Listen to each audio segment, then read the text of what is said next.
You are now entering the world of Musings of a Geek podcast network. Stay geeky, my friends. Congratulations! Hi, my name is Mark, and your side quest is over. That's right, your mission has been completed. You found this podcast. Whether you rolled that D20 or you did that whole up, up, down, down, left, right, select, start, whatever combination Konami code that was. I can't remember. I'm old. Leave me alone. Anyway, you're probably listening to this on a mobile device. iOS, Android, Windows. But did you also know that you can find this show along with so many others like it? Although admittedly there are no shows quite like this one. Believe me, I know. I've looked. But you can always find the latest episode of this show at Tangibound Network. Go to tangiboundnetwork.com, look it up, check it out, listen from the site. It's even mobile friendly. How awesome is that? Go check it out, tangiboundnetwork.com.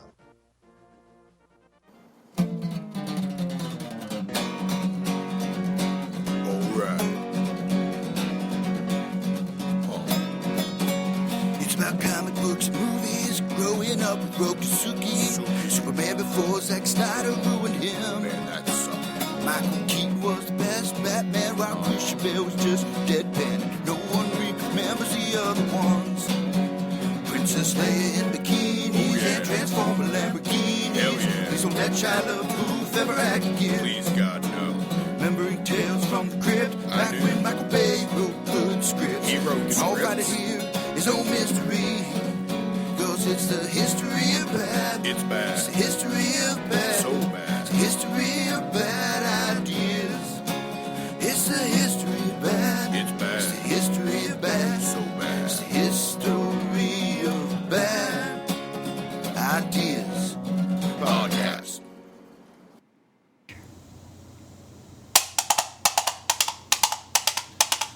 Whoa! Welcome to the History of Bad Ideas, episode number 86. I'm Jason. I'm Jeff. Hello. And on the horse-drawn carriage today Hello! is musician to HOBI, Chris Bednar. Welcome, Chris. Thank you. Glad to be back. Hey, Chris. Chris is here. It's been a couple weeks, couple months. Weeks, it's been months, man. Well, that's just multiple weeks.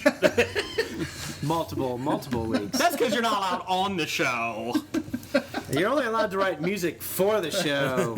Apparently, that's how I get myself on the show. So that's understandable. That's fine. And the intro is because this is a geek podcast, but it's also a Monty Python centric one a little bit later on here. What do you have drinking, Chris? I am drinking a Monty Python's Holy Grail Ale, tempered over burning witches. Ooh. Yes. And there was much rejoicing. Did you buy this just for the show, or do you have this at your house? I bought it just for the show because Nice. I knew we were doing the 40-year Monty Python. I'm a huge Monty Python fan, so I wanted to bring it in honor of our show here tonight. So I've got one for everyone. So I hope everyone gets to enjoy at least one Holy Grail Ale. I'm drinking an Ichabod from New Holland, so I will be drinking that next. Okay. I have enough calories in my diet to do it. Oh, you do? Yes. Yeah, all right. Unlike this weekend. Shut it. Are you We calorie counting? We go play poker this weekend, and Jason has to count his calories. He was allowed 2 beers. I'm down 15 pounds, bitches. All right. And how many peanuts? Penises? Peanuts. Oh, peanuts. Well, 1,000.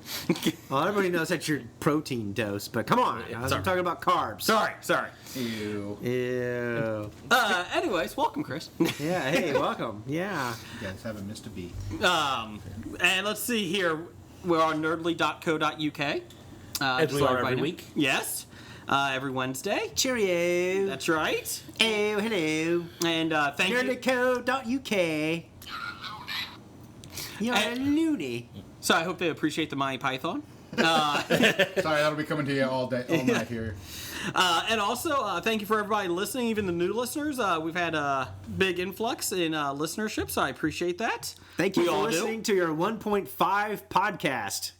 1.5. They only get through halfway through the second before they say, screw this. Well, we're 2 hours long, and they're like, fuck this. My commute's only 45 minutes. Hey, we're down to an hour and 45 minutes around that the last 2 weeks. So, and Doug, number one fan, is not here this week. So he won't bog us down with all his Disney talk. Oh my God. So, and then anything else? You guys got anything?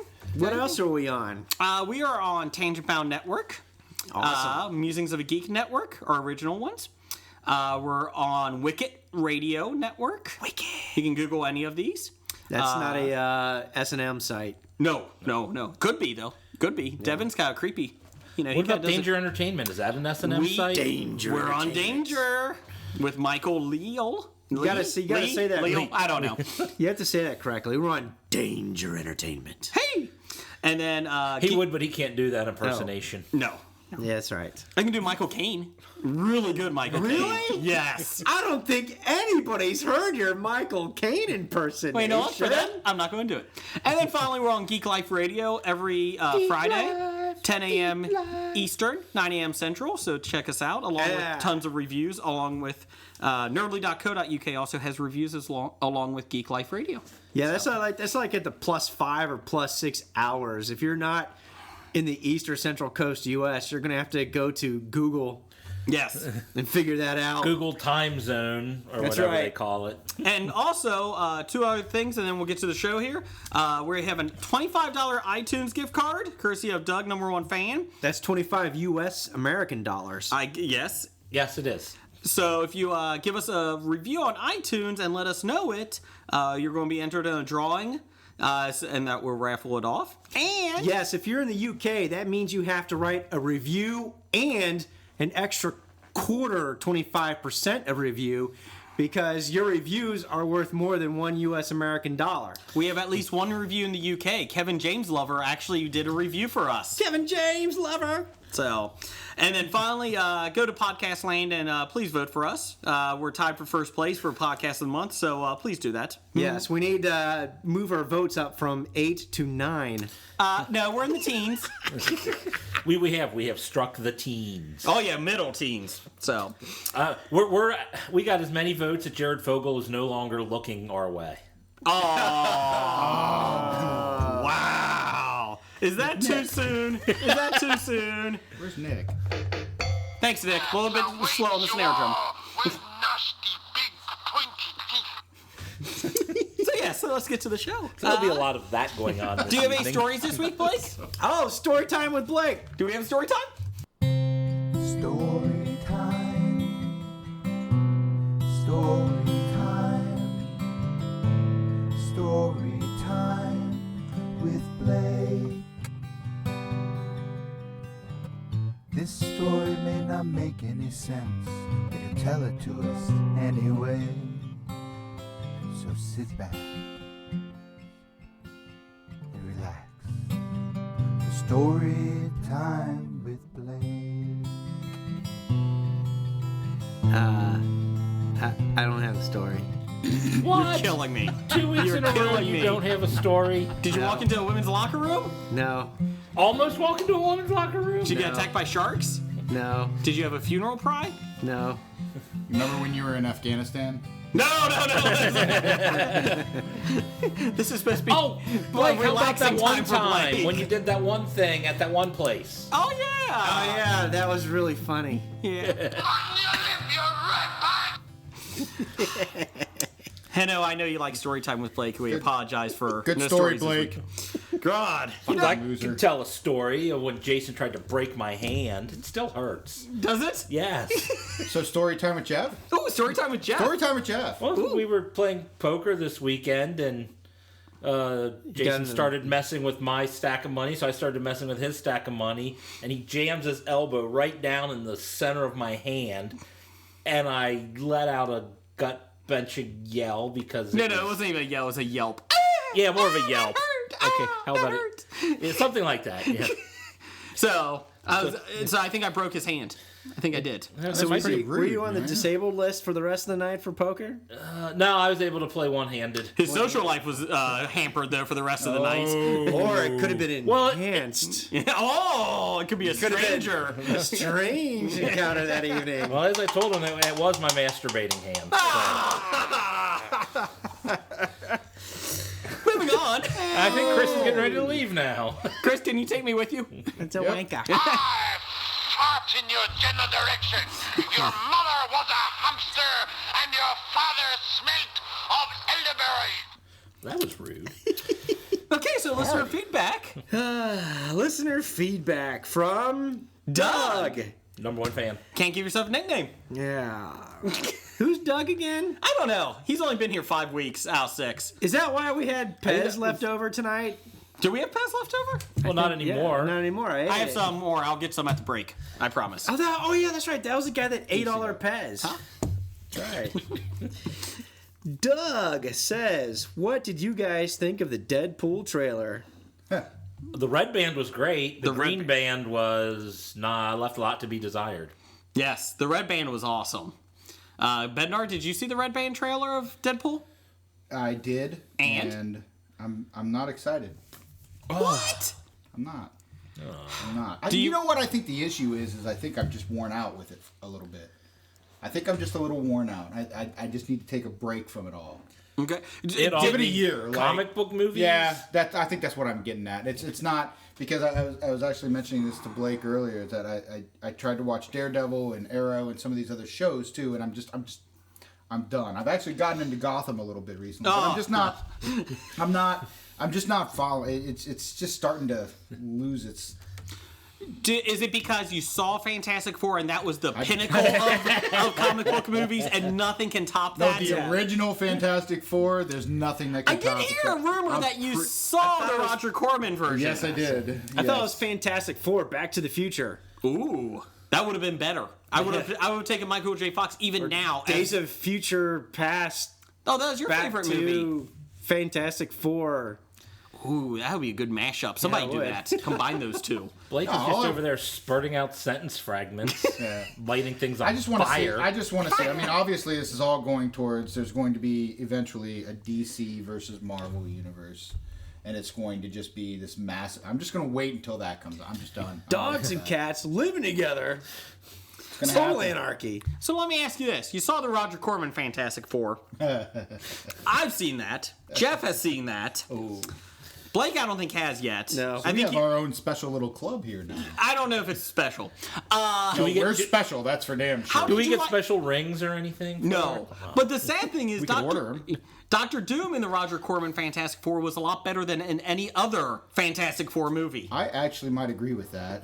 He's actually a bad guy. He's actually Dr. Doom. He's Yes. a bad guy. So that's already a bonus for him. He looks better than in compared the to other ones. two. Yeah. You talking about all the LCD lights on his face? Oh, God. The new one was great with him. So I haven't even watched it. I only watched the previous one because Jessica Alba was in it, so, you know. she was very, very good at Sue Storm. No, she wasn't. Yeah. Did you read Fantastic Four growing up? No, not really. I knew of it. Like, I was Spider-Man was the only one that I ever got really into and actually read, but I knew of Fantastic Four. I was always intrigued by it, but never read it. So I knew Dr. Doom, but, you know, my first true exposure to this was the second Fantastic Four movie. Oh. Yeah. Well, So the one you let me borrow, that one actually was better. a breath of fresh air. Because I knew what it was going in. It was like, you know, I'm going to watch a B movie. Okay, C, D, E, F, G, J. Like a Z movie-ish, ZA. So it was bad, but it was better than the second one, which is speaking a lot considering that it was made on what, about tenth of the budget, or a hundredth of the budget? Yeah. Let me ask you this. So Deadpool, do you know anything about Deadpool besides X-Men Origins? Just a little bit. Okay. Yeah, and the X-Men Origins. Okay. Yeah. He's a lot better than that. Yes. And I know, from what I've read, I understand that too. You know what? I think we should make Chris sing all of his answers. Ooh. What? What are you talking about? Stupid bad brain. Well, you know, being the second lead singer on this group of HOBI, I could join you for a melody. Sure. Okay. Blake, do you have the next question? After being on 5 of 6 weeks, that's number one fan Doug, the only listener feedback that means anything is, do you miss me? No. It hasn't been enough time to miss you yet. Oh, wow. Not enough Disney talk, though. I'm missing that. It needs to be at least, 3-4 years before I'll start missing them. Wow. What happens if I left? Oh, I'd miss you immediately. Really? Yeah. I doubt that. Is that just because it's mostly my equipment? Well, yeah, I mean... Oh no, we can shoot in my basement now. We've proven that. So I don't know. Maybe we don't miss Jason at all. Maybe all we need is a cassette tape recorder. Ooh, I like it. That's right. Sony Walkman. With the microphone. You could just make copies and send them out to our fans. It was like $60 more for the Walkman that you could hit record with. You know. Was that's a lot more extra. Yeah. And back then, that was like $500 more. Does anybody remember like the Atari games were like $50 back then? Yeah. That's unbelievable. Insane. That was Why is that unbelievable? They're $50 now. Yeah, but back then, $50 was a lot more than $50 now. But it also costs more to make to print those discs. I'm not doubting that, but that's a lot of money. It's all called about inflation. Yeah, I don't know. Anyways, higher prices caused by less money in the market. Of course, we had a Commodore 64C, so that helped. It's true. I had a VIC-20. Really? Let's Did you like it? Yeah, I made something that looked like a bird flap its wings. After typing in code for an hour? Yeah. And I make a turtle go in a square. That was on the TI-99. I don't know what that one is. Exactly. That was before my time. So anyways, Doug, yeah, I kind of miss Doug. Okay. That was it. Well, how can we miss Doug when we got Chris in the studio? We do. That's true. Doug didn't write music for you guys. That's right. Chris wrote the theme I sat song. down in my studio, Theme had to song? go through several right. beers before I could get motivated enough to write story time with Blake. I hear That's that right. a lot. People Actually, have to go if through I- plenty of beers before they can get motivated. If I may, actually, I wrote story time with Blake while driving in the car back from one of my clients at work because I was listening to the HOBI podcast. At least one of our I think guests it was does. episode 82 or 83, and Blake goes into a story, and I hear Jason or Jeff, I think maybe both of you, kind of in the background going. And at this point, Jeff had already mentioned to me at one of our softball games, "Hey, you should write a story time with Blake song." And I told him, this was like 2 months ago, sure, I'll do that. Right, because it's really high on that list of shit that I need. Oh, the priority list. I don't understand how HOBI isn't number one. So then when I don't get it either. When I heard it on the way back, I go, oh my God, Jason's fucking singing. Hey! And so then I decided, all right, Somebody's fine. got to do something So about I paused this. the podcast and I thought, what would be good here? And it had been a good day, so I'm kind of thinking, story time. That was it. There you And go. the rest went from there. is and the HOBI rest is history. HOBI history. Yes, that, ladies and gentlemen, is called genius. And Blake will never have another story to tell for the rest of the HOBI podcast career. That's pretty impressive. Good, Blake. Continue. Oh, Randall Holt at RJ Holt 666. He's not evil. He's just handled that way. He said, kite eating tree for the win. Totally took me by surprise. Jason. Me. You take second. Jason. Number one fan Doug is third. And Jeff is last by DQ. And Jess is last by DQ. Yes, That was for thank the you. draft last week when we redrafted the South Park characters. Yes, Right. my kite eating tree For the gets win. the win. For the win. That was a stroke For the of win, genius. Jack. I'll take kite eating tree. That was a stroke of Center genius. square. Bastards. I know. Yes. Once Kiting Tree came out, I just knew my list was crap. Your list was crap to begin with. Hey, he told me because of my pick for Kyle, I probably was up for the win until I DQ'd myself. Well, Nickel said he was really enjoying being a part and feeling honored to be part of the draft. And then Jason had to go be an asshole about it and start mocking him. And so he felt a little hurt by it. So I apologize, but you were the best pick, Nickel, and that was not a good sign for Jeff. Forgot I hit the Chelsea. Forgot. All right. So, from the Pop Culture Cafe at TPCC Cafe says, a horrible F word, all capital letters. Close your ears if you're under the age of 16. Fook! I see it, Torch Boy movie. Okay, no, I won't. I don't like the Torch Boy movie. Yeah, okay. Well, let me tell you this. Let me tell you this. I see a Torch Boy movie, and then I see Dr. Doom with LCD lights all over his face. What's wrong with the Torch Boy movie? All right, Torch Boy movie. Can we make You got a problem with the Torch Boy movie? The Torch Boy movie is a great idea. We're grading like that to the top. Go all the way up, and get that big rock guy with the rocky butt. Rocky and Bullwinkle? I like them. Can we do a crossover? That thing. Oh, the thing. Yeah, that thing. Yeah, that thing. Yeah, thing and Torch Boy. Do we Just make sure that thing wears no pants. Yeah, we like rock crack. And bring back Jessica Alba in a bikini. Now, whoa, bikini. Whoa. That sells it. There you go. Just Book it. action. Was that your 20th Century Fox? Here's 10 million. 10 million? 20. 20. For Alba? Jessica. That's like Alba Alba thing. in a bikini. That's at least 30 million. Yeah, Torch Boy goes for half that much. And the thing, all computer generated. CG. Bring in Spielberg. What's his name? Lucas. Locust? You want to bring Locust in? Could they be the bad guys? Create that Jar Jar guy. Yeah. Great idea. Could we get Jar Jar for it? How much is Jar Jar going for these days? 500 grand. 500 grand. 6? Wow. 6. Inflation. Deflation. He Anyways. is life size. Yeah. Oh, Torch Boy got some comments on Twitter, so. Torch Boy. Bring in Torch Boy. Fuck it, give me that Torch Boy. Good job, Blake. That's Human Torch. All right, from Bob. In 5 years, they should reboot X-Men with Hugh Jackman as Professor X, just because it would be funny. Yeah, you think male pattern baldness is funny? Huh? You think Hugh Jackman's going to go bald in a couple years? I am going bald, and I do think it's funny. Oh, okay.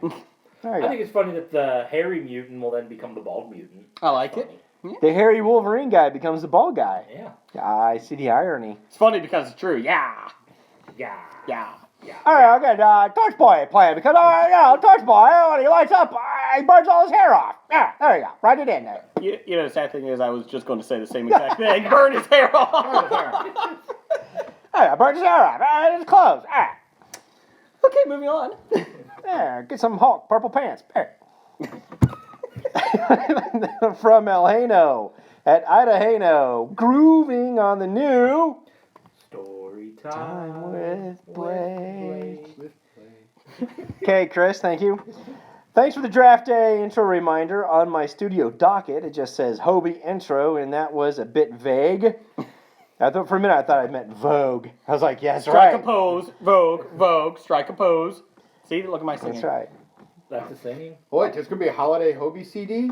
Yeah, keep going. It could be a holiday HOBI CD. Please Jason's read taking all your, "'Twas the songs Night and Before trying to make money Christmas" off of them. in sections Now, with we need to various talk HOBI about this impressions. first because my contract specifically states no holiday CDs unless it's Baltic Pride Week. Okay, how about this? Is that the same week as Christmas? Or Arbor Day? Unfortunately. So we'll sell this Baltic Pride. I could swung and missed on that one, didn't I? Well, hey, no, did you see? He wants to read "'Twas the Night Before Christmas" with various HOBI impressions. 'Twas the night before Christmas, and all through the house. I don't know who I was doing there. Are we doing HOBI impressions or impressions of HOBI impressions? I don't think it matters, does it? No, I don't know because HOBI. I mean, The fire was burning because some people just want to watch it burn. Oh, there it was. Was that you doing your gambit saying your Michael Caine? Michael Caine? It was now. It is now. Oh.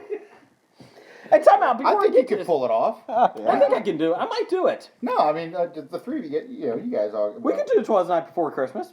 We'll do a special HOBI Christmas. Well, we do it. We do. Special HOBI Christmas. I'll bring That's my inclusive. guitar in. I'll throw something in the background for you guys while Yes. you guys take care of it. Okay. A special HOBI Christmas that's inclusive to atheists, Muslims, and Jews, and Wiccans. Wiccan. Hey, I got a Wiccan Don't book forget over there. Wiccans There you and go. The Baltics. In the Baltics. And the Baltics. We're definitely celebrating. That's right. And the Druids. They haven't had a mass in 2,000 years, but I think they're due. They are. And also, I do want to say, while we're talking quick about impressions, 365 Flicks podcast can go screw themselves. They're saying that I'm a... What? They said I'm a pure diva. Well, you are. No! Yeah. Devo. Whip it. We know you're a wanker. They called me a diva. So I'm a little hurt. It might mean something different over in... No, he said, Jason's a total pure diva, and I like it. I love it. He just fucking hates everything, and I love it. Is that your Scottish accent? I don't know what that was. No, that's his Welsh accent. Welcome to the Rock. No, that's his Irish. That should never be repeated. Godspeed. You know what that means? Shut up, Bill Connery. That's Sean Connery doing his Irish accent. Pushy galore. Pushy galore. Pushy galore. Moving on. All right. Anyways, Michael Leo.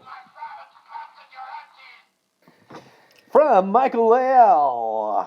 Listening to Ed Bad Ideas podcast number 79. Dude, all in capital letters, exclamation point. Finding porn in the woods was totally a thing. Found some myself at HOBI Pod at Amy K. Whalen. Yes. We had the discussion about the treasure trove it was being 12 years old and finding porn in the woods back before the internet. And kids today just don't understand how we suffered. We did suffer on that. Bednar, did you find porn in the woods? Never really went looking for it. Well, you don't go looking for it. You don't go looking for it. You find it. It's like a treasure trove. I did a lot of hiking in the woods. Never found any porn. Where we normally found the porn was in the drop ceiling or really somewhere in the house where it shouldn't have been. Kid hid it somewhere. Garage. Buy a new house. You look in the ceiling as you're trying to clear it out or work on a house. Open up a wall. That's where you find the porn. Nickel found That's when the whores come in. Or the dead whores. That's when you find the dead whores in the wall. You have quite a different childhood than I did. I never found dead whores in the hall. Of course, you don't put them in the wall. They're underneath the bed. Have you seen 4 Rooms? Yes. There's a dead whore in my bed. I didn't. Blake's talked about it. 4 Rooms. I saw it a long time ago. I don't remember anything about it other than with Tim Roth running around. Don't misbehave. Don't. We do have 2 other questions from Michael Lee. We're going to wait till the news of the geek. News of the geek. He just put them in. We got a couple questions. Couple questions, Michael Leo. That's called a teaser. That means you have to wait. A couple more minutes. Or fast forward to the break. Okay, anyways. No fast forwarding. This is the best part of the show That's right right. now. If you fast forward, you miss it. If somebody just put us on speed 1.5 or 2 right now, they were really fucked. Because if you go, Don't fast forward. If you do that at 1.5, you From Dr. Number 1 at Dr. Number 1, captured amongst the bodies and 1,000 of the hopefuls. Learn how those were made the cut up. I'm sorry, what was that? That was from Dr. Number 1 at Dr. Number 1. If you go back and play us at 0.5 speed. It'll go incredibly fast. Yes. Said casting took months in auditions and thousands of hopefuls. For Star Wars. Learn about those who didn't make the cut. Go to http://strw.rs/1 capital N 19 capital P capital K lowercase f. That second one is a capital I, Blake. Don't worry about it. Anyways, just look it up. Just Google the fucker. Google it. He was just getting Who the hell puts web addresses in our URLs anymore? fucking listener feedback? Say. He was linking on Twitter just so we have Well, you did go to our podcast or Twitter page and put it in there. Don't make me read this shit. You know what doesn't have auto links? Paper. Yeah, when you print it out on paper, you can't. Wouldn't it be awesome if you could? It would be. You just tap on the paper. I find myself doing it, like tapping on the paper. Fuck, it won't go to the URL. Sorry for everyone at home who heard all that loud tapping through the microphone. On the paper yeah, there. my bad. Sorry about that. He's got my point. You should do a show on Star Wars episodes 4, 5, and 6, says Dr. Number 1. Yes, not only do we have a Monty Python episode today, we're going to do a Star Wars themed one around the Christmas time. What do you guys think? Before the next Star Wars comes out? Or for Christmas purposes? No, for around when 7 comes out. Okay. When 7 comes, that's a good idea. You guys should. We are. Definitely should. Yep. And then we can do like sound effects like meow, meow, meow. Zoom.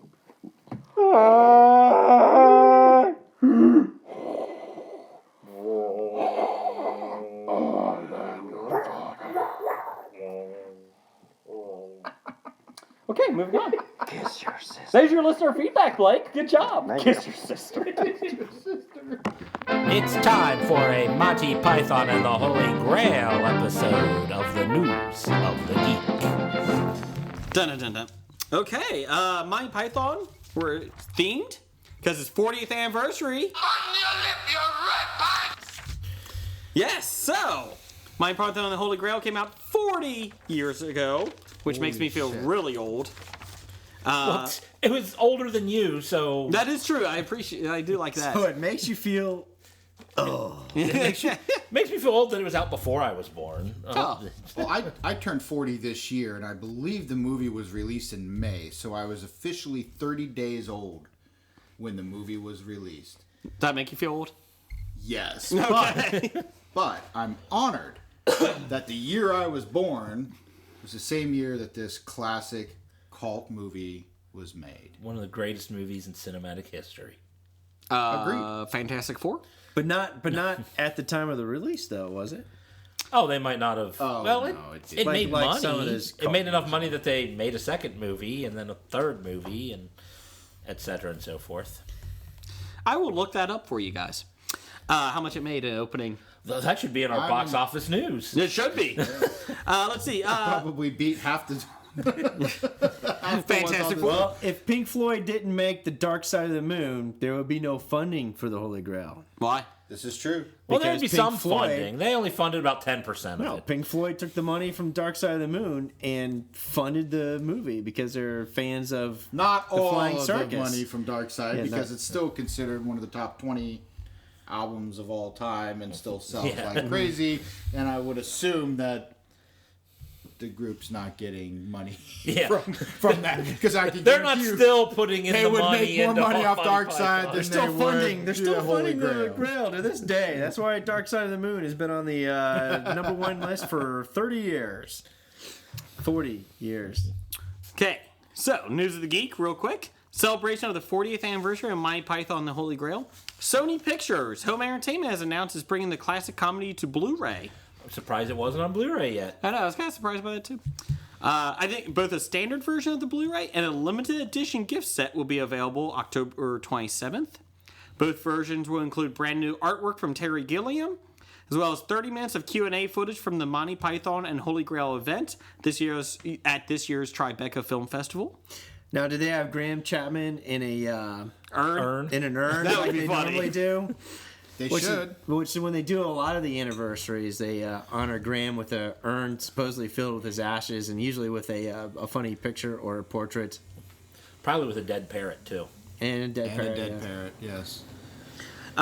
Those who opt out for the limited edition, those who opt for it. I'm about to say opt Yeah, out. those who opt out. Who's opting out?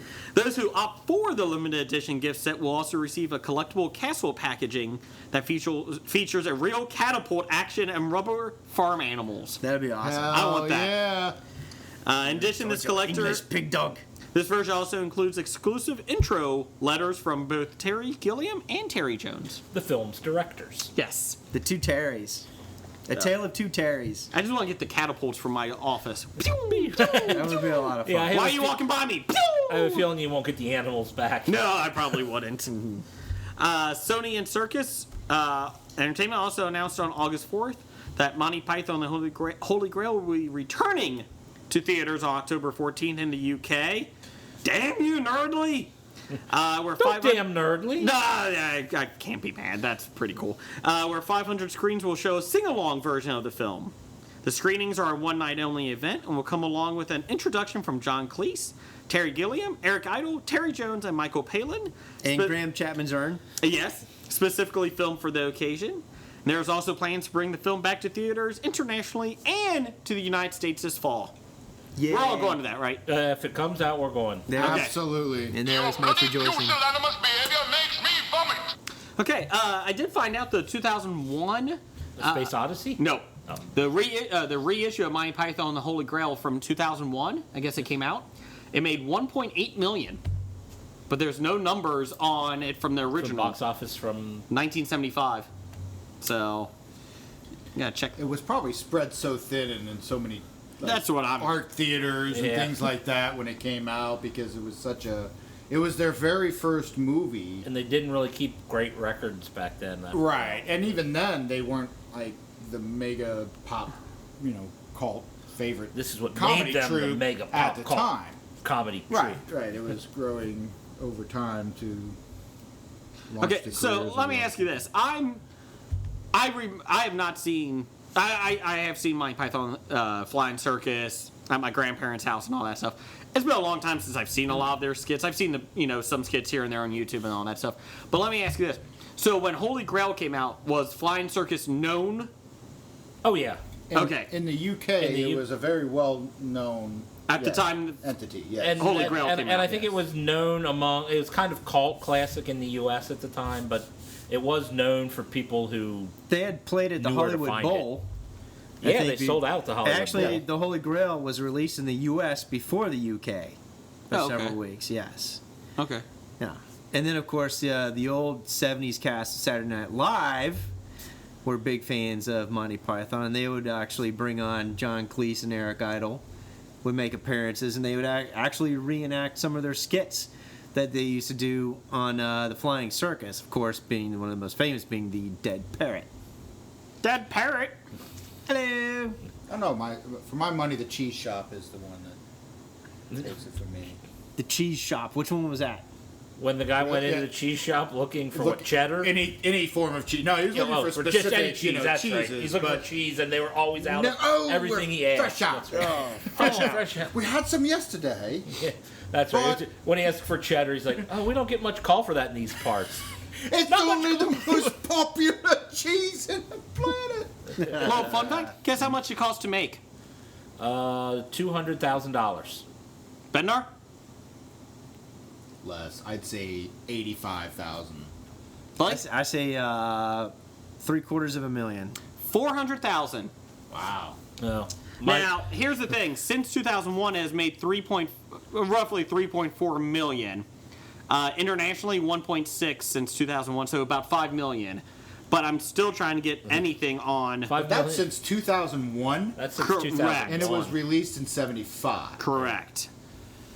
So you I'm can still assume looking. from 75 to about 85, the first 10 years, they finally made their money back, probably. At least. Probably. I'm sure they made their money back in the first release. And this brings up a question. When was the first, what I wanted to ask you, when was the first time do you remember seeing Monty Python, the Holy Grail? And who influenced you to watch it? I don't remember the first time I saw it, but I do remember I was in high school at a all-boys Catholic school, and I was taking a class about mythology, and we were studying the Arthurian legend at the time. So the teacher goes ahead, and we watched the movies, did his little lecture and said, we'll watch, this movie. Oh, really? So we started watching it, and then it got to the Castle Anthrax scene. He stops the movie, and he's like, well, I can't really show this scene, and class is up, so we'll finish the movie tomorrow. So we come back tomorrow, and we start after the Castle Anthrax scene is where it picks up. But I know I had seen the movie before then, but I don't remember the first time I saw it, because that's the first time I remember seeing it. But I knew of that scene before I saw that, so... I think I was like 6 or 7, and I like that. my brothers rented it, and I remember it was on VHS, 2 VHS tapes. Oh. And they stopped at the second tape started right after the Holy Hand Grenade. So that's why the chanting for it. Well, that just surprises me. I remember because that it's not even a 90-minute movie. It's 94 minutes. 94 minutes. And I'm wondering if there was a lot of... I don't know. I figured they would have stopped it at the intermission. So... Intermission music. Intermission. The only thing I can think of is Michael Palin naked in front of an organ playing that and looking back over his shoulder with a cheesy mustache. Well, that's all I could think of when Jeff said they got to the Castle Anthrax and...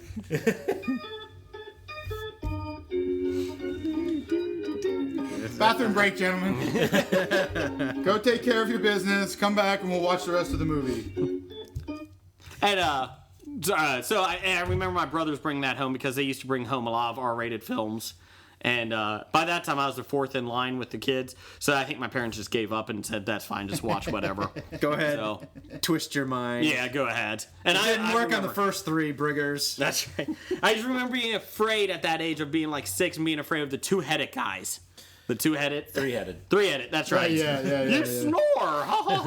That was the only... You got bad breath. Yeah, that was the one that I was afraid of, that scene. But everything else I loved. So, Blake? I think it would go back to middle school. I was a big fan of Monty Python's Flying Circus. Back then, before cable, you can only see it on public TV. They would have an hour.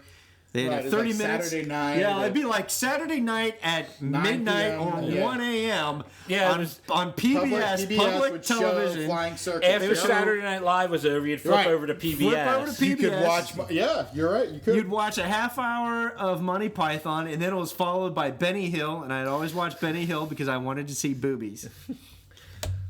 And sometimes I was not disappointed. And that was on public television, folks. It was. Goofy liberals. But anyways. Well, because boobies shouldn't be against No, it the shouldn't. law. Yes. Here we go. The film has made nearly $130 million.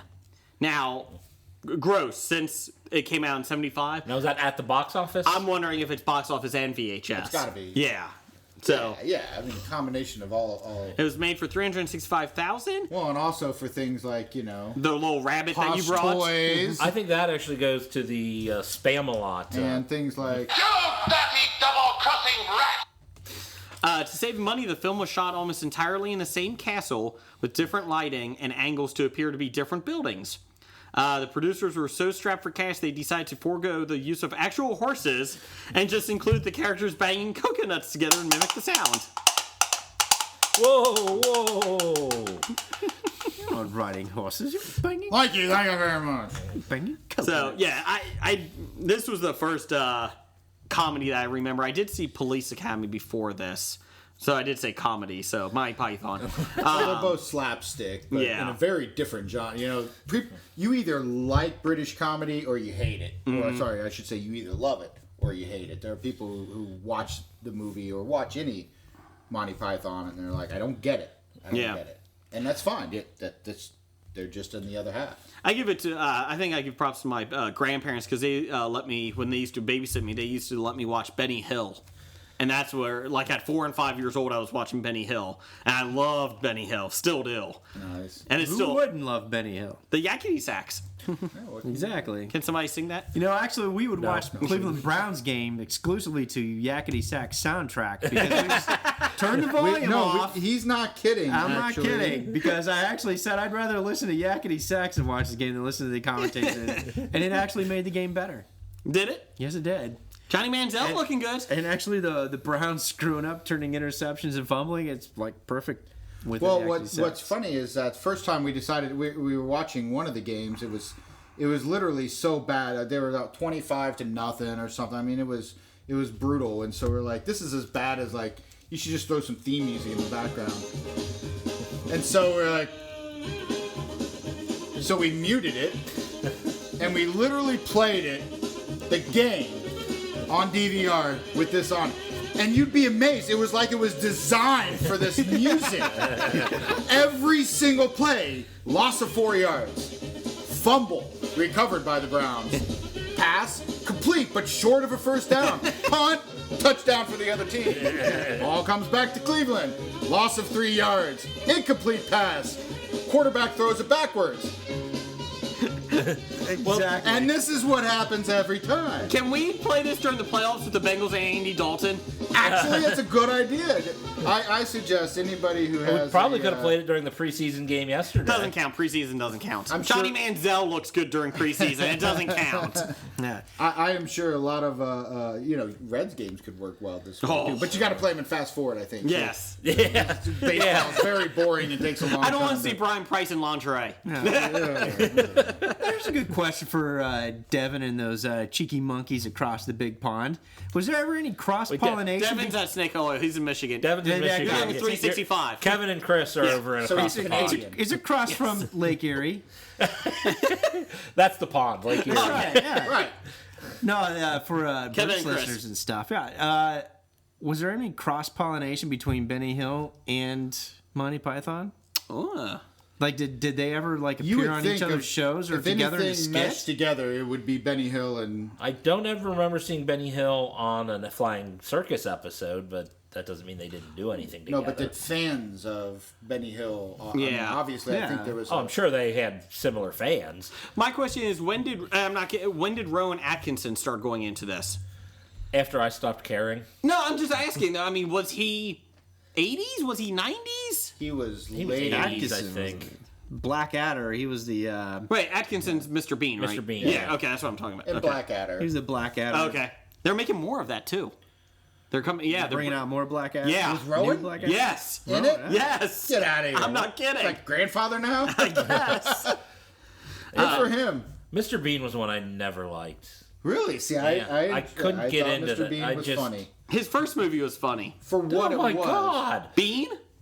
The second one was I bad. didn't even know he made a second one. I was referring to the television show. No, the television show I thought I- was quality, actually. Oh, I didn't like it at all. For what it was.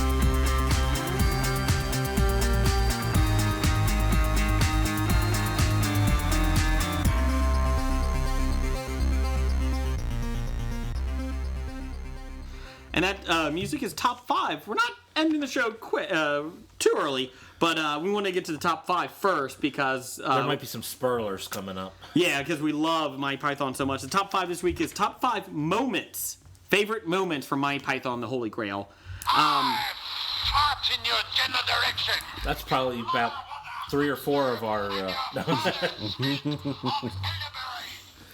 And actually, right before, real quick here, Doug B, #1 fan, did just tweet to us, best theme song in the business for Mr. Bednar for the HOBI theme song. I told you. #1 fan Doug says that's Yes. the best. I'm not kidding you. We get tweets probably about once a month or so. Get outta Somebody here. mentions Come the on. theme song. I'm not kidding, Jeff. Do we not get comments about that? We do not get comments about No, that. we do get comments. No, we do. A lot of people love it. So, and also we do apologize during the listener feedback. There could have been some audio issues. We apologize for that little bit, but hopefully everything's working now. No, that's just how bad my voice is. Sorry. So we apologize. That's what happens when you work with no budget. Yes, And it's all on IOUs. which is just as good as money. Okay, so top 5 moments. One other quick thing here. Erica Hunter over at Pittsburgh Nerd, the podcast. Yeah. They were talking to us today. They wanted us to do next week because we didn't have enough time. They just sent it over. They want us to do, if the movie could ever be remade, Monty Python: The Holy Grail, and for a draft day, she wants us to draft a new Monty Python movie. That's a tough one. Well, that's a real tough. Well, especially since like the actors played multiple characters themselves as it is. Yeah. Like Michael Palin played like 12 different people in that movie. We don't even need to do a draft. I mean, real quick, do you think of it? Here's what my guys that I thought about. I thought Amy Schumer could probably do it because you gotta be somebody that just doesn't give a fuck. That can insult. I thought she was okay. So she'd be Zoot. I don't know who she could be. I'm just giving you some like a troupe that could do it. The other one is Jeffrey Ross, the roast master. What do you think? I couldn't imagine him doing Holy Grail at all. You don't No. think? No. No, never mind then. I don't know where you're going with that one, Jay. I thought the attitude maybe. Who's that jackass British guy who gets all these roles as a comedian? Oh, yeah. He was married to, what's her name? Katy That annoying Perry? Katy Perry. Oh, Russell Brand. Russell Brand. Brand. God. Well, what I'm telling you is this is why it's a bad idea. He did Russell Arthur. Brand will end up going into this movie and then ruin it for the rest of us. How about No offense to Russell Brand fans, but he sucks. How about James Earl Jones? No, not James Earl Jones. The late night talk show host, James Corbin. He could probably do it. He probably could pull it off a little bit. I'm not saying you're going to just- replace these guys. I Yeah. get that you're not I going to. think John Cleese, Morgan Freeman, she turned me into a newt. But why a newt? I thought was good though. That was a good one. I don't know who you could go with. Yeah, we wouldn't do a draft day on that. Maybe a riddle me this, but We could do a riddle me this next week. Maybe. There you go. That might be a little. we'll have to think about that for the next week. It might be blasphemy. Yeah, I think it's going to come up blasphemy. Top 5 favorite moments from Monty Python and the Holy Grail. Bednar, you're the guest. You go first with your number 5. My number 5 has got to be the French taunting. Don't come here with that posh talk, you nasty stuck-up twit. That was wasn't the one of wrong the French one. ones. That's not. Bastard! I'll wave my private parts at your aunties! Yeah, There you go. exactly. We're looking for a grab. All the French taunting, so it actually We've counts already for got two one. major major scenes. scenes. So I also knock out my Blake top Twofer. 5 twofer. There's 2 major scenes of The French French taunting. from the beginning and the French taunting at the end. Exactly, and yeah, it's to me that's got to be one of the top ones. I'm sure there's a couple of you guys probably. I was going to say we should do top 5 scenes, but then it was like that was a whole lot of overlap. Yeah, there's a ton of overlap. So moments could be anything. Yeah, moments it could be like just just a quote, Yeah. or it could be Or the it could be a entire whole scene, yeah. Right. So the Well, French taunting, both. I sections of considered it. putting the entire movie as one of my favorite favorite moments. Jeff, what's your number 5? My number 5 is when they ate Robin's minstrels and there was much rejoicing. Like anytime we do that all, and whenever we're cheering for something, it's like, and there's much rejoicing. Yay. I was never a big fan of the cartoons in between the scenes, but then when I got older and watched it again, I really enjoyed it. Started to appreciate it a Yeah. lot more. Yes, that's true. My number 5 is such a small little thing. When they're running away from the castle, Lancelot takes his sword and he strikes the castle. He attacks the castle with his sword. There's actually several times in the movie where he does it. randomly strikes things with Yes. his And he just You're runs right, up. he does. He Yeah, just runs up and goes, "Wah!" And then they run off. good moment right there. That was my number that's 5. what That we're makes me talking laugh every time they're running away from the cow being shot. Yeah, One last shot at it. Lancelot actually attacks the castle. Yes. That's He might be my favorite character in that. Go ahead, Blake. What's your number 5? What is your name? My name is Sir Lancelot of Camelot. What is your quest? To seek the Holy Grail. What is your favorite color? Blue. Go on, off you go. Oh, What? okay, That's thank you. Thank you very much. easy. That's easy. That's Stop. easy. okay. You don't need Who to crossed read the bridge of whole death must script. answer me these questions 3. Ere the other side ye see. Ask me the questions, Bridgekeeper. I'm not afraid. not afraid. What is your name? Sir Robin of Camelot. What is your quest? To seek the Holy Grail. What is the capital of Assyria? Ah, I don't know that. The Bridge of Death. The Bridge of Death. We did get a couple top 5s I'll get into from listeners after this, but go I will ahead. say questions 3 was my number 4. Yes, the Bridge of Death was my number 4. Yeah, so questions. I knocked that one off. El Hino had, what is the capital of Assyria? What? We don't know that. And then he also had, what is the airspeed velocity of an unladen swallow? Unladen swallow. African or European? I don't know that. No. What do you mean? No. But actually, the part of the questions 3 I really like was when they see them. It's like, oh, there's the guy from Scene 24, and it's and it's like, Robin, why don't you go up there? He goes, oh, I got a better idea. What's that? How about if Lancelot goes? Hey, Sir Robin. Sir Robin ran away. From Camelot. So, what's your number 4? My number 4, I am your king. Well, I didn't vote for you. You don't vote for You a don't king. vote for kings. Why'd you become king then? The Lady of the Lake, her arm clad in the purest shimmering semi-teleloft Excalibur from the bosom of the water, signifying by divine providence that I, Arthur, was to carry Excalibur. That is why I am your king.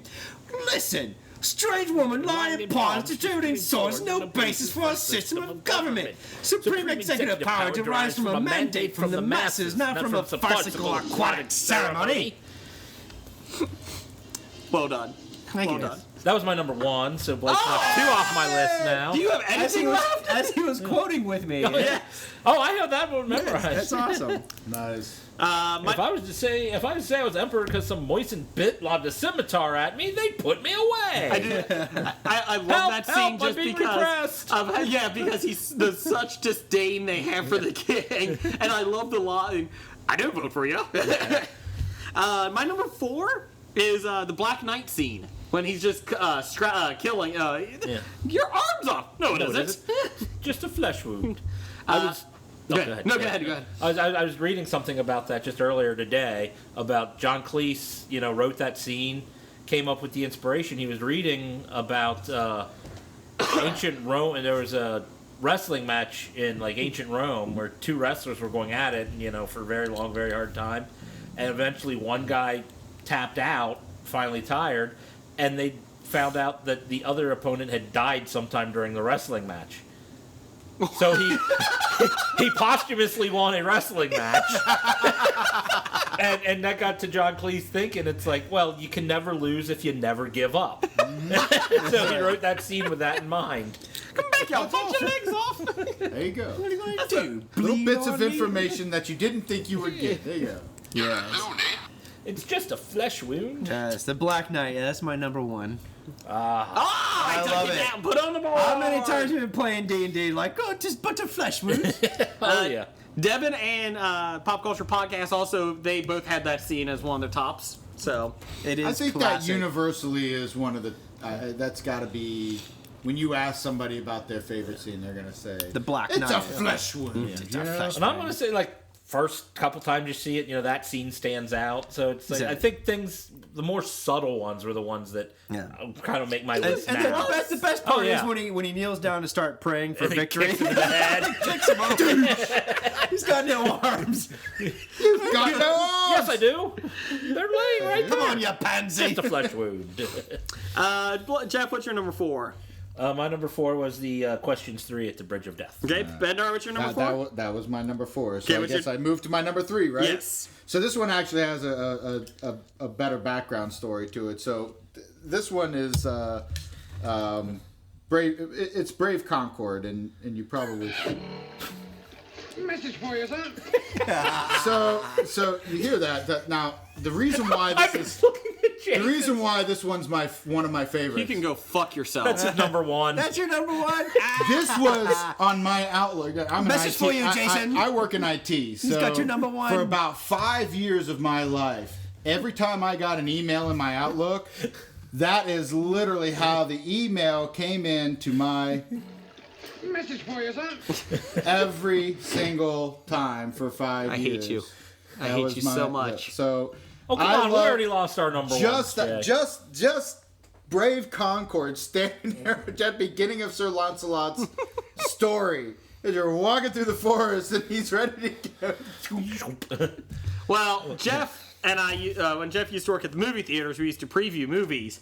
And anytime there was an arrow shot or somebody was shot with a bullet, we always would go, message for you, sir. Or anytime the movie was getting very preachy and we're like, oh boy, shoop, message for you. Like they're being so overhandedly preachy. A lot of Freddie Prinze movies had messages. If that's your number 1, I mean, it's more. I mean, I highly respect that. Just I love that scene. There's a reason why that was only made my 3rd one, but you'll know as we come back. What's your number 3, Jeff? It's my number 3. My number 3 is the beginning of the Tale of Lancelot. When there's message for you, sir. Well, right after the message, when they are standing. Brave Concord, you didn't die in vain. Oh, I'm not dead yet. When he approaches the castle, when he's approaching Swamp Castle, the 2 guards standing there, and he's running in the distance, the drum's going, and then it cuts back to them standing there.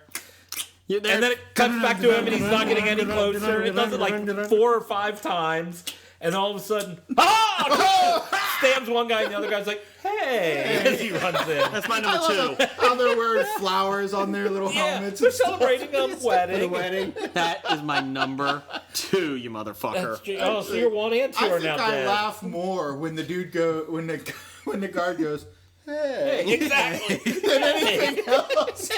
It's like we see this guy approaching from the distance, and then the next thing he's just there, and it's like, hey, You killed the bridal party. The original Red Wedding. Yes, it was the original Red Wedding. That's also when the guy's son, the groom, is trying to go out the window. He's like, hold on, time out. And he just cuts the rope and he just falls.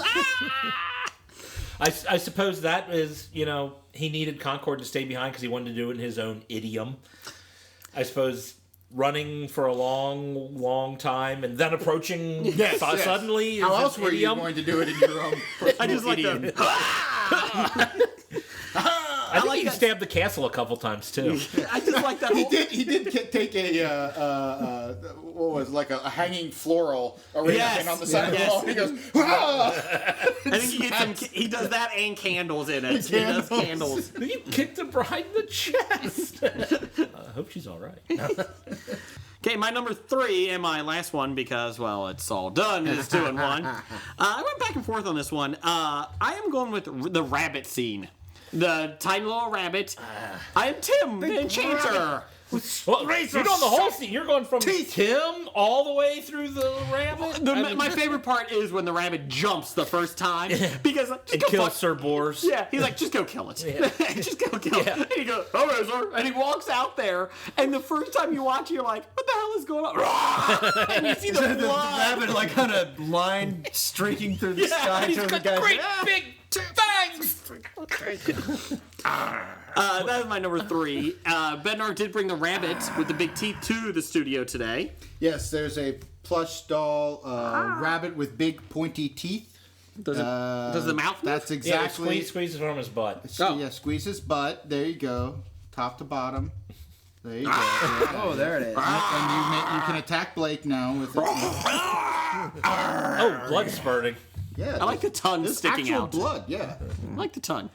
Okay, Blake was your number 3. We were in the nick of time. You were in great peril. I don't think I was. Yes, you were. You were in terrible peril. Look, let me go back in there and face the peril. No, it's too perilous. Look, it's my duty as a knight to sample as much peril as I can. No, we've got to go find the Holy Grail. Come on. Oh, let me just have a little bit of peril? No, it's unhealthy. I bet you're gay. I'm not. I'm not. The end of the Castle Anthrax scene. Was there nudity in that scene? No. I can never remember if there's nudity. Not officially. I think they were gowns loosely clad, but I don't think there was any nippleage. Okay. I would remember that if there were specifically. No, there was no official. No, just talking about nudity. spanking and oral sex. And then the oral sex. Oral sex. Who did? Oh, Somebody had that where spank it's like, me, no, spank me. they had that quote, and then it was like, and then the oral sex, and then the echo. Sex. Somebody had that. They played that on. Oh, where the hell was that? Oh my goodness, that's great. What's your number 2, Blake? My number 2, of course, was the wedding scene. The red wedding. Yes, the original red wedding. But I could also go, and Saint Attila raised the hand grenade up on high, saying, "Oh Lord, bless this." Now he's ruining my number 2. The holy hand grenade? That with it thou mayst blow thy enemies to tiny bits in thy mercy. And the Lord did grin. And the people did feast upon the lambs and sloths and carp and anchovies and orangutans and breakfast cereals. All right, and fruit move bats on with it. And the Lord spake, saying, First shalt thou take out thy holy pen, then thou shalt count to 3, no more, no less. 3 shall be the number thou shalt count, and the number of the counting shall be 3. 4 shalt not thou count, neither count thou 2, except then thou counting proceed to 3. 5 is right out. Once the number 3, being the third number, be reached, then lobbest thou holy hand grenade of Antioch towards thy foe, who being naughty in my sight shall snuff it. It's actually my least favorite scene in the whole movie. Oh! I'm sorry. It really is. No, yeah, my number 2, the Book of Armaments, chapters 9 through chapters 9 through 21. Yeah. 1, 2, 5, 3, sir. I do like when they lob it, and you think this big explosion is just and it just kills it. It killed the beast. It kills the rabbit. Kill the rabbit. So that is your number 2, Blake, right? Brave Sir Robin ran away. He bravely ran away. I did not. When danger reared its ugly head, he bravely turned his tail and fled. I never did. Brave Sir Robin. Yes, Brave Sir Robin turned about. My number 2 was Lancelot stabs the 2 guards. He only stabbed 1 guard. The other guard said, that's right. Hey! My number 2 was the Book of Armaments. Bednar, your number 2? Chapters 9 through 21. Yes, my number 2 was the spankings at Anthrax. Spank me now. I need more Specifically the spankings. Spank me. They're doctors? Well, they've got some medical training. Dr. Piggy? Dr. Watson? What's your number 1, Bednar? The only reason I had to, how could you not have Castle Anthrax in there? So my number 1 is the entire. Okay, so it's the entire witch trial scene. Hey, nobody else mentioned that yet. Now, that was an honorable mention for me. It's been my favorite scene. I will go back and just watch that scene if I had to choose any scene of all of the Holy Grail to watch. And I think it's because it almost seems like it lends itself to a flying circus skit. You could actually separate that entire skit and pull it out of the Holy Grail, and it would stand alone on its own as a hilarious, funny skit. One of the things I love about it, actually, and I didn't catch it for years, it just took me a long, long time, is the beginning of the scene, the very beginning. They've got the witch, they're bringing her up, and Vedemir, you cut over to him, and he's attaching a coconut to a swallow and sending it out. I mean, that's the little things that attach itself to other scenes and other parts of the movie that it's so quick and so sudden that if you watched it once, twice, 3, 4 times, you probably wouldn't catch it ever. Yeah. And then finally, after you've seen it, 20 times, you're like, holy shit, he's putting a coconut on a swallow. And of course, the rest of it is he who is so wise in the ways of science. Yeah, he's so wise. And that is how we know that the universe is banana shaped. Well, I mean, the whole, it's like, what else? The question of what else floats in water? Small churches, tiny rocks, apples, churches. Churches is the best response to that. She turned me into a newt. A newt? I got better. Would you dress her up? No! Well, a bit. We did the nose. A little bit. We did the nose. What's also nice about that scene, Eric Idle, because it's such low budget, they had to do a number of scenes and as many few takes as possible. It's they mentioned that Eric Idle bares his teeth and bites down on the blade of the scythe yes, he does. that he's holding. He bites down It's on not scripted. He's actually trying to stop from bursting out laughing. And if you watch the movie, you can see him. He starts shaking slightly because he's trying to keep his laugh under control. Right when that happens is when he asks, and what else floats or build a bridge out of it. Right. No, well, what else floats on one hand? And he's about ready to laugh. You see him biting it, and John Cleese goes, "'Cause she's made of wood." Like there's this long silence, and you just see Idle biting down on it. They purposely are waiting for Cleese's line, and Cleese is doing it perfect. He's stoic. Yes.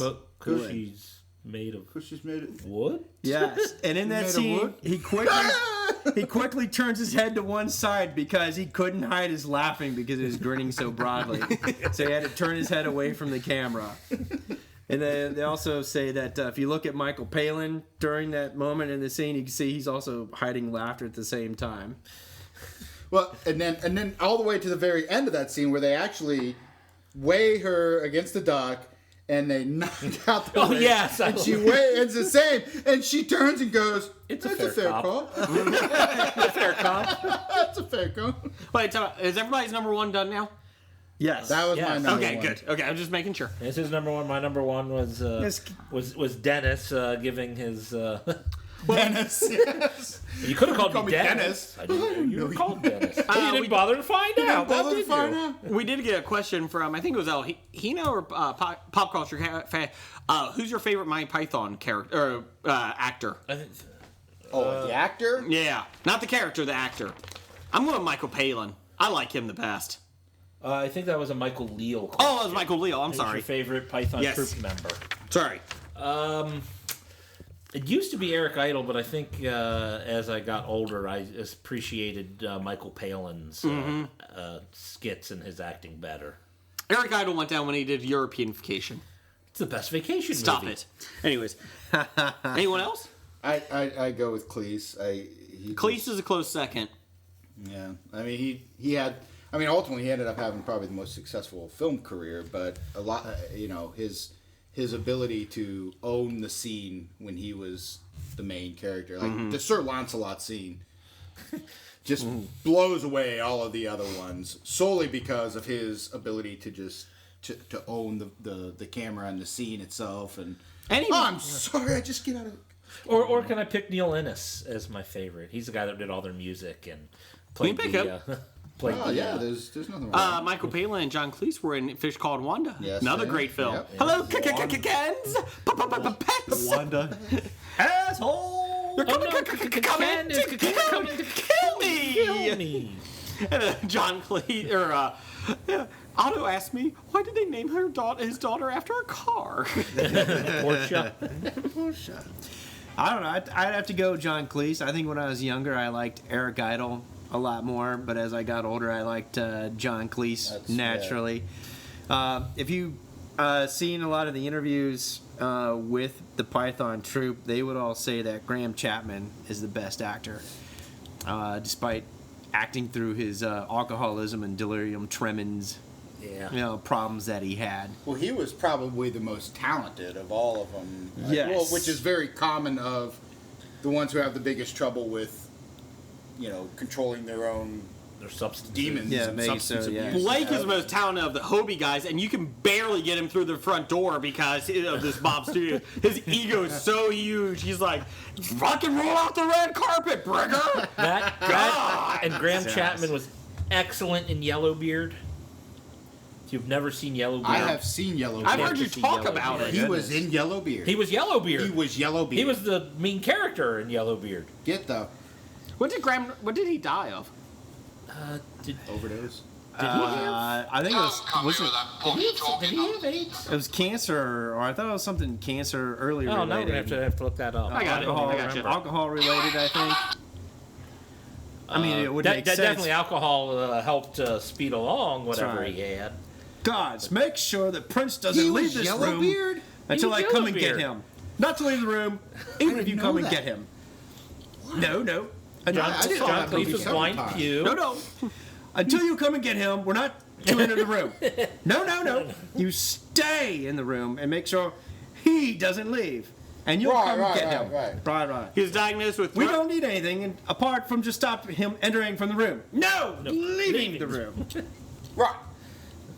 Oh. We don't leave the room unless he leaves with us. No. Keep him in here and make sure he doesn't leave. Oh yeah, we'll keep him in here, obviously. But if he had to leave and we were with him, no, just keep him in here until you or anyone else. Just not me. anyone else. Just me. Just you. Get back. Get back. All right. Right. We'll stay here until you get back and make sure he doesn't leave.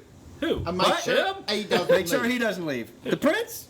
Yes, make sure he doesn't leave. Oh, yes. Of course.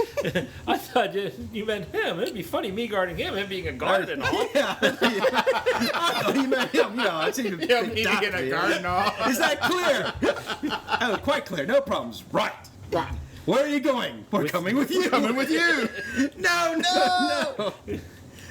You make sure he doesn't leave. Oh, I see. Right. All right, so anyways, you got the news? Did we give you enough time to look it up? I did. Okay. Now I'm laughing about a sad part now. Chapman was diagnosed with throat cancer Yes. after a visit to the dentist in November 1988. It spread to his spine. Ooh. And he died in October 1989, the day before the 20th anniversary of the first broadcast of the Flying Circus. Moment of silence. Moment. Awesome. Okay. I think one of the last appearances he ever did was the Iron Maiden video, Can I Play With Madness? Wow. Really? Truly. I have to look Now that up there is information that you can only get from the HOBI podcast right there, Jeff. Or online. You can probably look it up online. Ah, fuck that. Listen to the podcast. I never would have even thought about looking that shit up online. Really? Well, I didn't look it up. I remembered when the video came out. This is why I'm saying it's better than Google. I'm better than Google. You all heard Jeff, better than Google. That's your new nick, Jeff. Better than Google. Chapman and Cleese were friends since college. So, it was his writing partner. it. Yes. So, we also got another one from, let's see, Michael Leo, I think, had it. Who is your favorite character from the Holy Grail? Dennis. Which one's Dennis Dennis? is pretty good. The Dennis is commune good, guy, yeah. you know. Yeah. Yes. Help me True out. supreme executive power derives from mandates from the masses, not some farcical aquatic ceremony. He must I be like- king. How did that? He ain't got shit all over him. He ain't got shit on. Who's the guy that does the coconuts? Patsy? Patsy. Yeah. Now he's my honorable mention. I like him. Patsy is my honorable mention because Patsy has to. Anyone? Whoa! And it takes talent to get that right. Yeah, I had. And anyone else? Oh, sorry, go ahead. No. Oh, I'm just saying for like an honorable mention, like one of the I always loved is just the line "Run away." I had that as honorable Yeah, mention, like too. every Oh, time wanna try something cider? happens, I'll try the cider. Every time something happens, run away. Run away! I just remember. There's no retreat. It's run away! I remember just we'd be at the arcade playing the Gauntlet game, and that was Gauntlet, run yeah. away! Run And everybody away! run away when we were getting an onslaught. And The Holy Grail Ale is quite good. I have to admit, I'm quite impressed with It's this. not bad. I would say. I like it that it's tempered over burning witches. Yes. I like that. We also did get another thing. I'm not as familiar with Flying Circus as much, but we did get a thing about what? Are we recording? Yeah. No, I'm just checking. yeah, we're recording. Blake tuned out again. Hi, Blake. I'm Jason. And then Jason started talking and then he Hey, Blake. How you doing? tuned him out even more. El Hino, your pod lover, asked what your favorite musical scene from Monty Python the Flying Circus was. All right, who wants to start? I'll start. My favorite musical number is the Philosopher's Song. Okay. You're looking at me. I mean, I understand. I'm just surprised that Oh, I love of all the songs. Emmanuel Kent was a real pissant who was very rarely stable. I digger was a boozy beggar who could think you under the table. David Hume could outconsume Miller, Frederick Nagel, and Liechtenstein was a beery swine who was just as schloss as Schlegel. That's only the Very first good. one. Impressive. I'd have to go with the Lumberjack song. Oh, that's a classic. Speaking of, That's like, my number one. I'm a lumberjack and I'm okay. I'm down. gonna have to go with "Every Sperm Is Sacred." No, that's from a movie. though. That's Come on, It's a Python song. It's a Python song. You can change it if It's you on the want. disc, man. Okay, Every sperm You want is to change sacred. it? that's cool. I mean, look on the bright side of life. If Is a a sperm good is one. wasted. God gets quite irate. I do apologize. I don't think Erica Hunter is from Pittsburgh Nerd. He is. Yeah, I'm looking at that. I was like, I don't know why I thought that. So I apologize, Erica. I don't know why. So I apologize, Pittsburgh Nerd. I'm just equating people That's to just you. wrong. Made Sorry. her from Pittsburgh, and you made her a nerd. I mean, come on. Sorry. That's a double insult. Erica, I'm really sorry. But those guys from Pittsburgh Nerd are cool. I was just like, I like I don't them. remember an Erica in Pittsburgh Nerd. I'm just out of it, so I apologize for later on. So Like, I know 30 Sean minutes and- later. I know Sean and Ian. I'm just. Sorry. Anyways, I agree. I think Lumberjack is quite possibly my favorite one. Just because the Mounties all look at him like, just like my papa. Just I women's wished I'd been clothing. a girly. Just like their papa. His girlfriend starts crying. El Hino, his number one was Look on the Bright Side. What's here from a movie? I'm sorry. Side of life.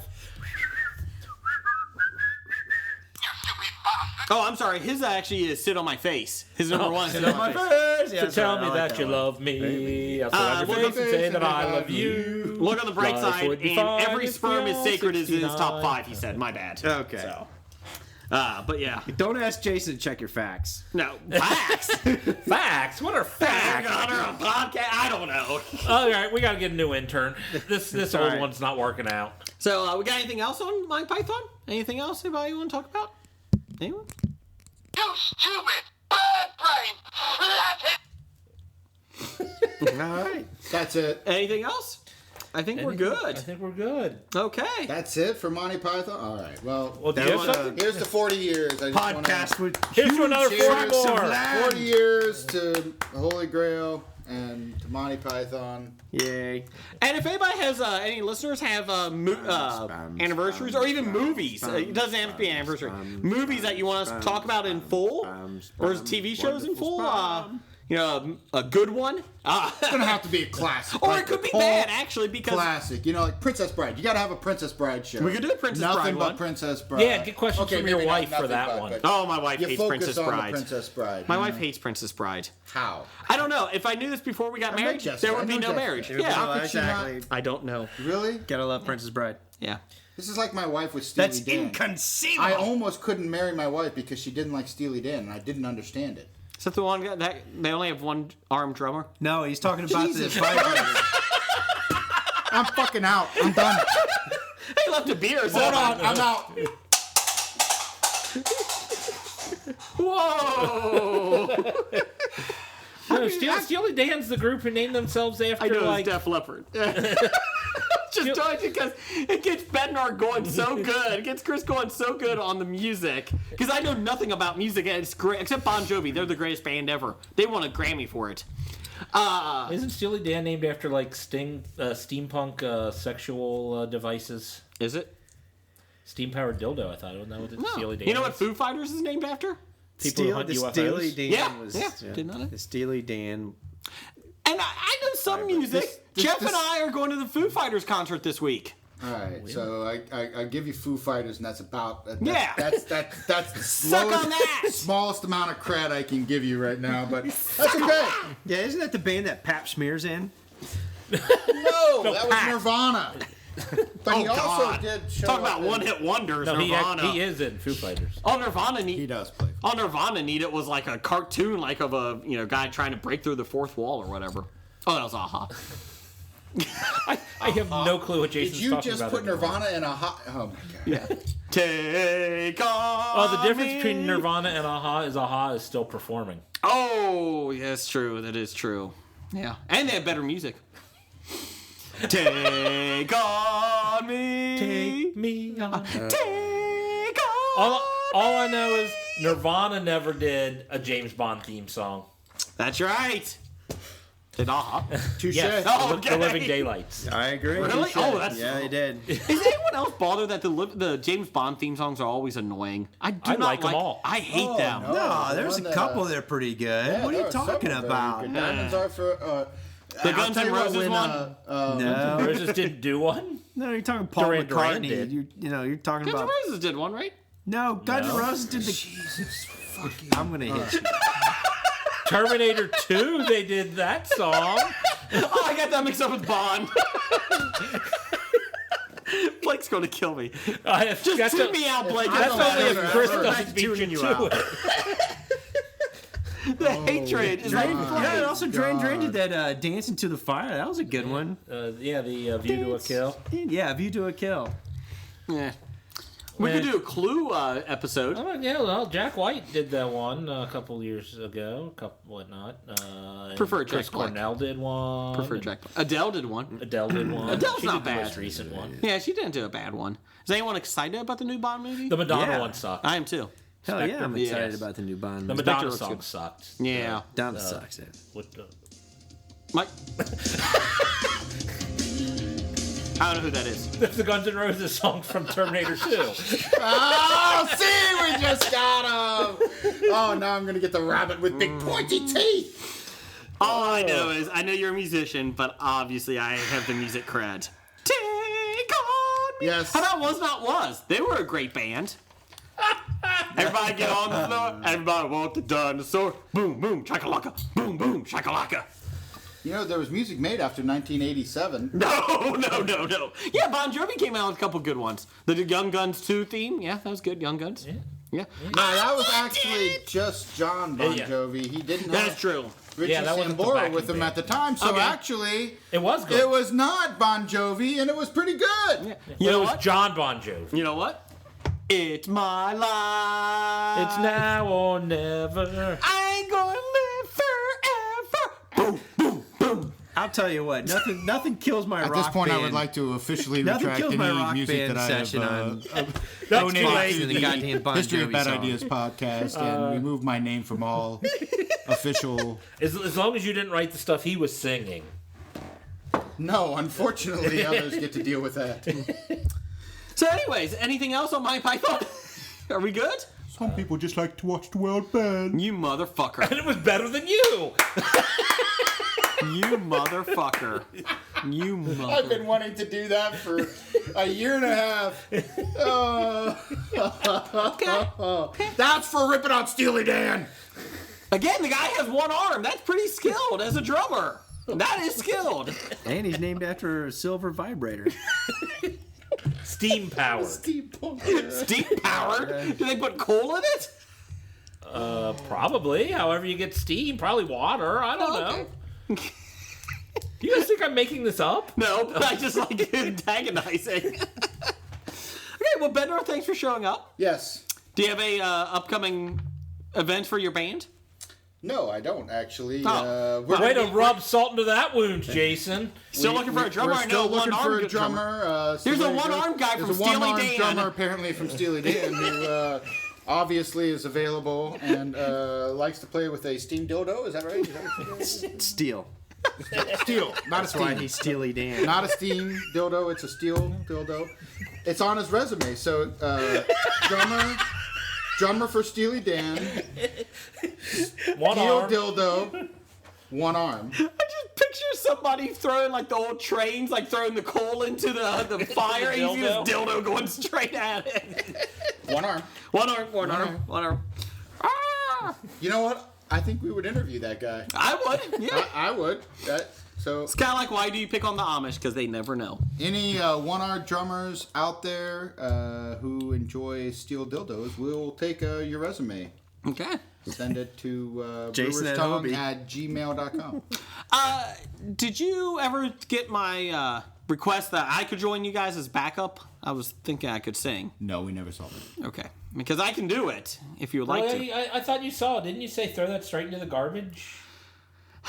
Went to my spam. Oh. Spam. Okay, bad idea. Anybody have one? I forgot to get one this week. Anybody have a bad idea? What about hidden gems? Oh, you want to do a hidden gem? Okay, go ahead. Gems? Yeah. Sorry, I didn't know what you had. Yeah, we got gems that are hidden. Jams. I've got buy and sell too. I've got They're upcoming. hidden where you put that Steely Dan. Oh. What would you like as a hidden gem? I watched episode 1 of Wayward Pines. And? I like it. It gets better. I like it because it's the untrustworthy narrator. I do like stories. I do like stories with narrators. the yes. And you also said that you watched Fear the Walking Dead. Yes, I did. How'd you like it? I actually did liked too. it. I was pleasantly surprised because I went in with zero no, my expectation was low. Okay. My expectation was low, and it started off as bad as I thought it was going to be, but then it got better. Okay. I think I heard just the opposite. I was talking to somebody who said, I went in with high expectations because I really liked the first show. And he thought it was terrible. He's not even sure if he wanted to even give it a second episode. Is that the same guy that hated True Detective season 2? Everybody. No. Well, but here's the difference between the two. I went in expecting it to be horrible. Oh yeah, it's the expectation. I expected it to be bad because this did not follow the comic books at all. This was an offshoot, although Robert Kirkman's the main writer on it. So that was the only reason I gave it a chance, is because I actually trust Kirkman's writing, that it could actually work. And although the opening scene was bad acting, it's pretty much all bad early on.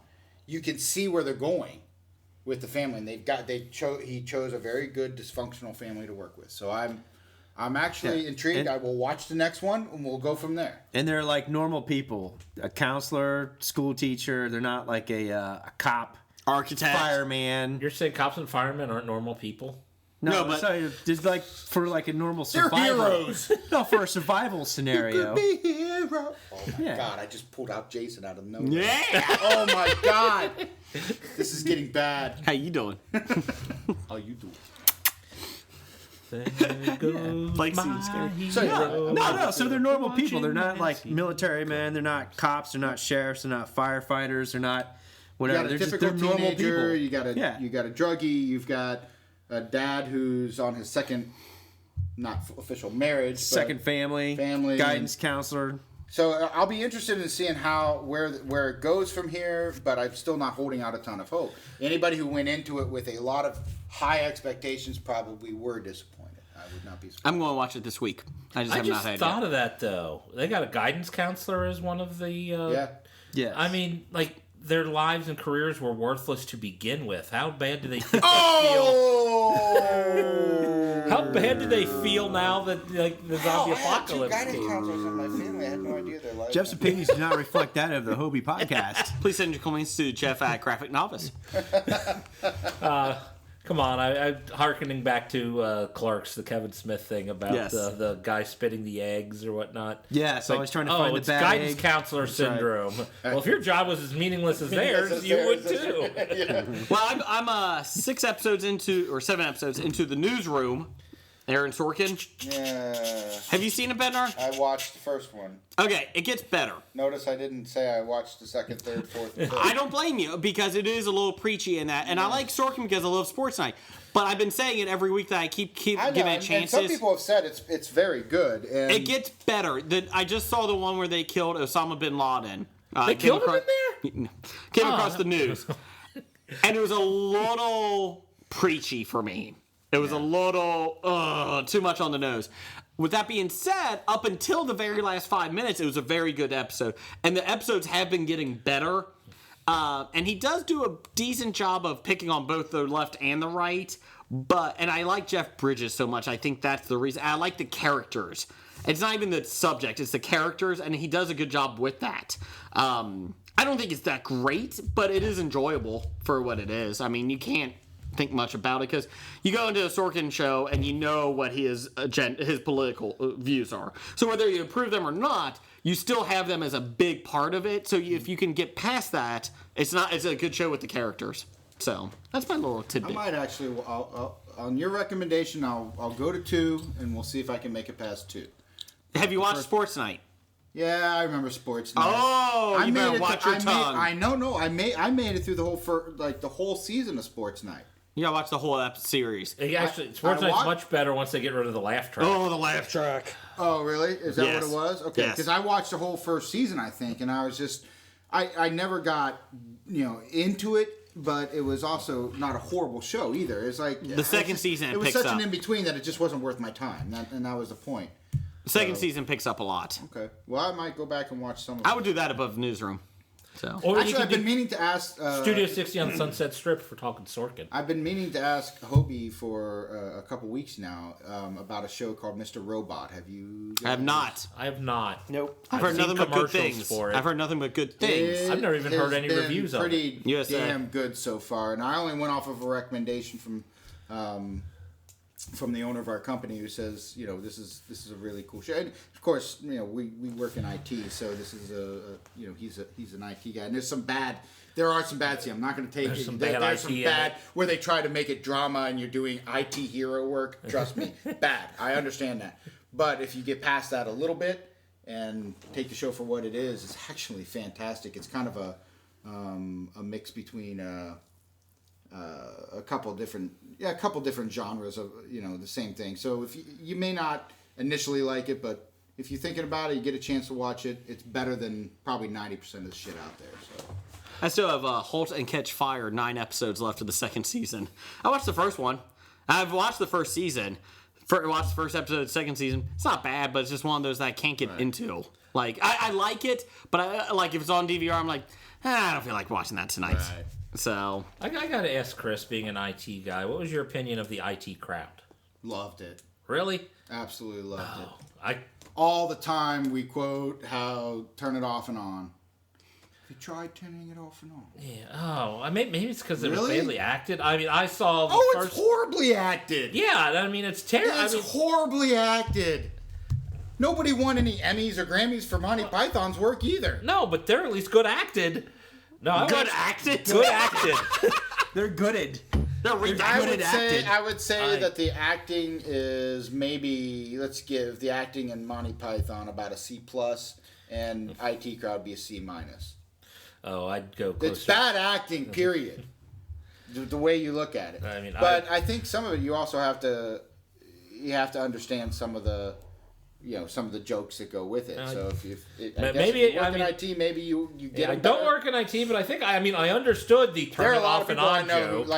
For example, my wife thought it was a hilarious show. She likes British comedy though, so it makes a difference. If you like British comedy, you'll actually, I think, appreciate IT crowd. I tried to watch it. I got about 3 or 4 episodes. All those actors went on to bigger. That's what I heard. I hear people raving about on it, and I'm like, it was better than the original Office, in my opinion. It was significantly better than the original Office. I was not a big fan of the original Office, to be honest with you. I didn't think it was great. I actually liked the American version. I did too. I liked the American version much better. I agree with that. I thought the original version of Office was overrated. It wasn't horrible. Yeah. It wasn't horrible, but it wasn't anything that was. I loved the IT crowd. I thought it was hilarious and well. And the other thing about Mr. Robot, did you like Fight Club at all? Nah. No. Nah. Yeah. Overrated. Really? Yeah. God, you guys are killing me. You'll like Mr. Robot, you won't. Oh, okay. Jeff, Jason they fight? won't like it, Blake will. Do they fight? No, it's no fight, but it's split personality.